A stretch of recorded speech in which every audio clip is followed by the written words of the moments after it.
शब्द बोलिए जो मौन से ज्यादा कीमती हों।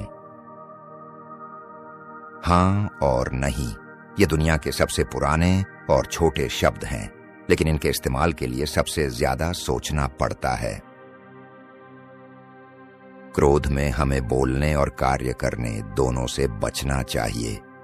क्रोध मूर्खता से शुरू होता है और पश्चाताप पर खत्म होता है। वास्तव में जो हत्या और पीड़ा का बीज बोता है वह आनंद और प्रेम की फसल नहीं काट सकता। जहां प्रकाश है वहां अंधेरा भी है, जहां ठंड है वहां गर्मी है, जहां ऊंचाई है वहां खाई है, जहां शांति है वहां हलचल है, जहां समृद्धि है वहां गरीबी है, और जहां जीवन है वहां मृत्यु भी है। केवल तर्क ही शाश्वत है, बाकी सभी चीजें नष्ट हो जाती हैं। मूर्ख अपनी वाणी से जाना जाता है और बुद्धिमान अपनी चुप्पी से। जैसे ही कानून मनुष्यों के लिए आवश्यक हो जाते हैं, वे स्वतंत्रता के लिए उपयुक्त नहीं रह जाते। मनुष्य की आत्मा 3 भागों में विभाजित है: बुद्धि, तर्क और जुनून। बुद्धि और जुनून दूसरे जानवरों में होते हैं, लेकिन तर्क सिर्फ मनुष्य में होता है। मित्र यात्रा में साथी की तरह होते हैं, जिन्हें एक दूसरे की सहायता करके सुखी जीवन के मार्ग पर आगे बढ़ना चाहिए।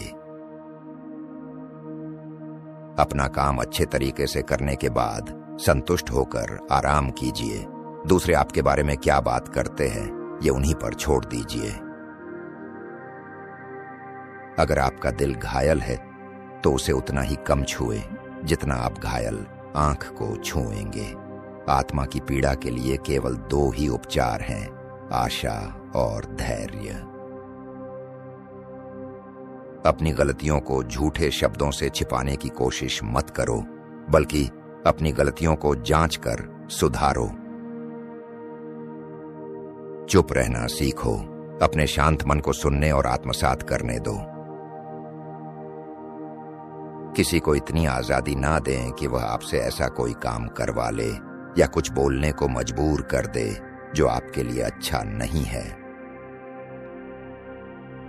5 चीजों से युद्ध करना आवश्यक है: शरीर की बीमारियों से, मन की अज्ञानता से, शरीर की वासनाओं से, शहर के विद्रोहों से और परिवारों के कलह से। विचार को एक बार मुक्त हो जाने के बाद कभी वापस नहीं लाया जा सकता। न ही बोले गए शब्द को वापस लाया जा सकता है, न ही कभी किए गए कार्य को मिटाया जा सकता है। मानव जीवन में सबसे महत्वपूर्ण बात आत्मा को अच्छाई या बुराई की ओर आकर्षित करने की कला है। शरीर से मजबूत होने की बजाय आत्मा से मजबूत होना चुनिए। बच्चों को शिक्षित करें तो आगे चलकर वयस्कों को दंड देने की जरूरत नहीं होगी। सूर्यास्त के समय अपनी छाया से अपनी महानता को मत आंकिए। अधिकांश पुरुषों और महिलाओं में जन्म से या स्वभाव से धन या शक्ति में आगे बढ़ने के साधनों की कमी होती है, लेकिन सभी के पास ज्ञान में आगे बढ़ने की क्षमता होती है। जब तक आप अपने मन में दिन भर की घटनाओं को 3 बार न दोहरा लें, तब तक बिस्तर पर न जाएं। मैंने क्या गलत किया? मैंने क्या अच्छा किया? मैं क्या करना भूल गया? स्वयं को जानो और तुम ब्रह्मांड को जान जाओगे। ज्यादा शब्दों में थोड़ा कहने की बजाय कम शब्दों में ज्यादा बताने की कोशिश करें। हमेशा वही रास्ता चुनें जो सबसे अच्छा लगे, चाहे वह कितना भी कठिन क्यों ना हो। रीति रिवाज जल्द ही उसे आसान और स्वीकार्य बना देंगे। जैसे ही आप जागें, आने वाले दिन किए जाने वाले कार्यों की योजना बना लें। संख्याएं मनुष्य का हाथ पकड़कर उसे तर्क के मार्ग पर ले जाने का तरीका जानती हैं। एक आदमी कभी भी उतना बड़ा नहीं होता जितना तब होता है जब वह किसी बच्चे की मदद करने के लिए घुटनों पर खड़ा होता है। नमक का जन्म सबसे पवित्र माता पिता से होता है, सूर्य और समुद्र। कठनी और करनी में न्याय का आचरण करें और किसी भी बात पर बिना सोचे समझे कार्य करने की आदत न डालें। आपको महान चीजें करनी चाहिए, महान चीजों का वादा नहीं करना चाहिए।